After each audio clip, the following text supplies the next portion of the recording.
Okay, this is part 15 of Good Omens. The red-haired woman in the corner of the hotel bar was the most successful war correspondent in the world. She now had a passport in the name of Carmine Zuckerberg, and she went where the wars were, more or less. Actually, she went where the wars weren't. She'd already been where the wars were. She was not well known, except when it counted. Get half a dozen war correspondents together in an airport bar, and the conversation will, like a compass or orienting to north, swing around to Murchison of the New York Times, to Van Horn of Newsweek, to Anforth of ITN News. The war correspondents. But when Murchison and Van Horn and Anforth ran into each other in a burnt-out tin shack in Beirut or Afghanistan or the Sudan, after they admired each other's scars and had downed a few, they would exchange odd anecdotes of Red Zuckerberg from the National World Weekly. That dumb rag, Murchison would say, it doesn't goddamn know what it's goddamn got. Actually, the National World Weekly did know just what it had got. It had a war correspondent. It just didn't know why or what to do with one now that it had her.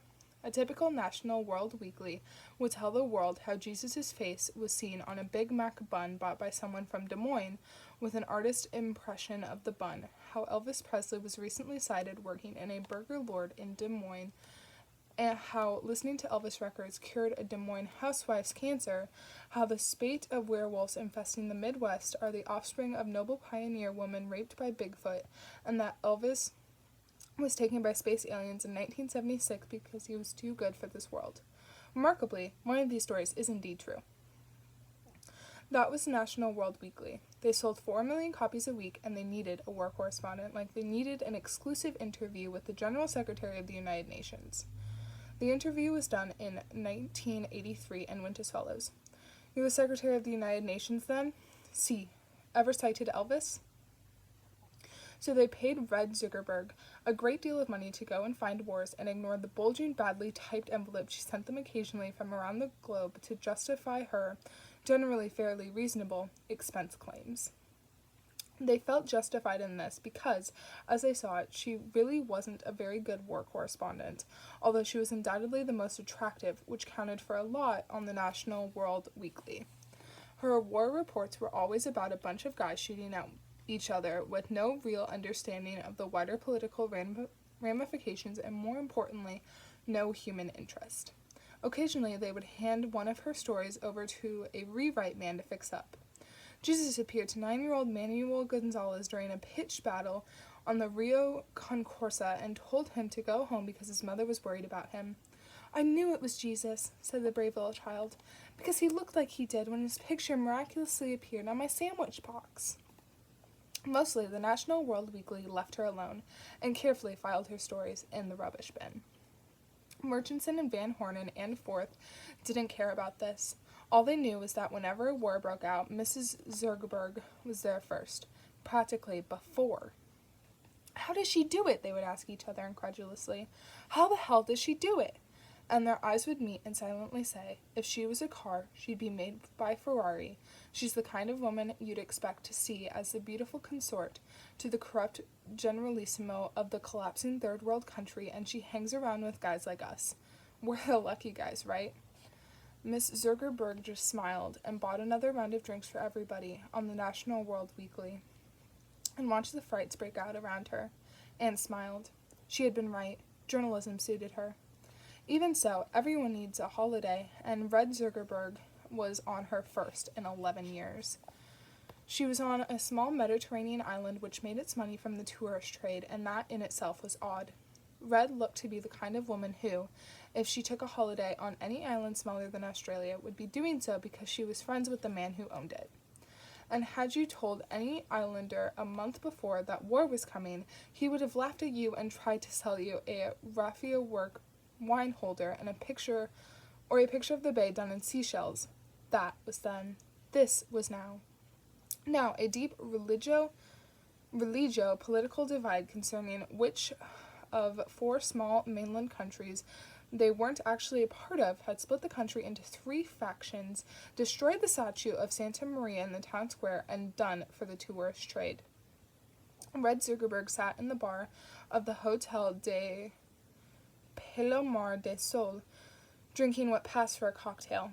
In one corner, a tired pianist played, and a waiter in a toupee crooned into a microphone. Once upon a time, there was little white bull, a very sad because he was a little white bull. A man threw himself through the window, a knife between his teeth, a Klavenila automatic rifle in one hand, a grenade in the other. I claim this der gang oder. He paused. He took his knife out of his mouth and began again. I claim this hotel in the name of the pro-Turkish liberation faction. The last 2 holiday makers remaining on the island, Mr. and Mrs. Thomas Thirlwall of 9, the Elmas Paddington. They always maintained that one of the nice things about going on holiday was not having to read the newspapers or listen to the news, just getting away from it all, really. And due to a tummy bug contracted by Mr. Thirl and Mrs. Thirl, rather overdoing it in the sun their first day, this was their first time out of their hotel room for a week and a half. Climbed underneath their table. Red, unconcerned, withdrew the maraschino cherry from her drink, put it to her scarlet lips, and sucked it slowly off its stick in a way that made several men in the room break into a cold sweat. The pianist stood up, reached into his piano, and pulled out a vintage submachine gun. This hotel has already been claimed by the pro-Greek territorial brigade, he screamed. Make one false move and I'll shoot out your living daylight. There was a motion at the door. A huge black-bearded individual with a golden smile and a genuine antique Gatling gun stood there with a cohort of equally huge, although less impressively armed men behind him. The strategically important hotel, for years the symbol of the fascist imperialist Turco-Greek running dog tourist trade, is now the property of the Italio-Maltese freedom fighters. He boomed affably. Now we kill everybody! Rubbish, said the pianist, is not strategically important, just has extremely well-stocked wine cellar. He's right, Pedro, said the man with the Glashnagov. That's why my lot wanted it. Il General Ernest de Montoya said to me, he said, Fernando, the war will be over by Saturday, and the lads will be wanting a good time. Pop down to Hotel de Palomar de Sol and claim it as booty, will you? The bearded man turned red. Is bloody important strategically, Fernando Ciantani. I drew big map of the island and is right in the middle, which makes it pretty bloody strategically important, I can tell you. Ha, said Fernando. You might as well say that just because little Diego's house has a view of the descendant capitalist topless private beach, that it's strategically important. The pianist blushed a deep red. Our lot got that this morning, he admitted. There was silence. In the silence was a faint silken rasping. Red had uncrossed her legs. The pianist Adam's apple bobbed up and down. Well, it's pretty strategically important, he managed, trying to ignore the woman on the bar stool. I mean, if someone landed a submarine on it, you'd want to be somewhere you could see it all. Silence. Well, it's a lot more strategically important than this hotel anyway, he finished. Pedro coughed ominously. The next person who says anything at all, is dead. He grinned, hefted his gun. Right, now everybody against far wall. Nobody moved. They weren't listening to him anymore. They were listening to a low, indistinct murmuring from the hallway behind him, quiet and monotonous. There was some shuffling among the cohort in the doorway. They seemed to be doing their best to stand firm, but they were being inexorably edged out of the way by the muttering, which had begun to resolve itself into audible phrases. Don't mind me, gents, what a night, eh? 3 times around the island. Nearly didn't find the place. Someone doesn't believe in signposts, eh? Still found it in the end. Had to stop and ask 4 times. Finally asked at the post office. They always know at the post office. Had to draw me a map, though. Got it here somewhere. Sliding serenely past the men with guns, like a pike through a trout pond, came a small, bespectacled man in a blue uniform carrying a long, thin, brown paper-wadded parcel tied with string. His sole concession to the climate was his open-toed brown plastic sandals, although the green woolen socks he wore underneath them showed his deep and natural distrust of foreign weather. He had a peaked cap on with International Express written on it in large white letters. He was unarmed, but no one touched him. No one even pointed a gun at him. They just stared. The little man looked around the room, scanning the faces, and then looking back down at his clipboard. Then he walked straight over to Red, still sitting on her bar stool. "Package for you, miss," he said. Red took it and began to untie the string. The International Express man coughed discreetly and presented the journalist with a well-thumbed receipt pad and a yellow plastic ballpoint pen attached to the clipboard by a piece of string. "You have to sign for it, miss. Just there. Print your full name over there. Signature down there." Of course. Red signed the receipt pad, illegibly, then printed her name. The name she wrote was not Carmine Zuckerberg. It was a much shorter name. The man thanked her kindly and made his way out, muttering, "Lovely place you've got here, gents. Always meant to come out here on holiday. Sorry to trouble you. Excuse me, sir." And he passed out of their lives as serenely as he had come. Red finished opening the parcel. People began to edge around to get a better look. Inside the package was a large sword. She examined it. It was a very straightforward sword, long and sharp. It looked both old and unused, and it had nothing ornamental or impressive about it. This was no magical sword, no mystic weapon of power and might. It was very obviously a sword created to slice, chop, cut, preferably kill, but failing that, irreparably maim a very large number of people indeed. It had an ineffable aura of hatred and menace. Red clasped the hilt in her exquisitely manicured right hand and held it up to eye level. The blade glinted. "All right," she said, stepping down from the stool. "Finally."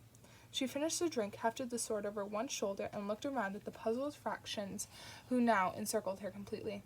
"Sorry to run out on you chaps," she said. "Would love to say and get to know you better." The men in the room suddenly realized that they didn't want to know her better.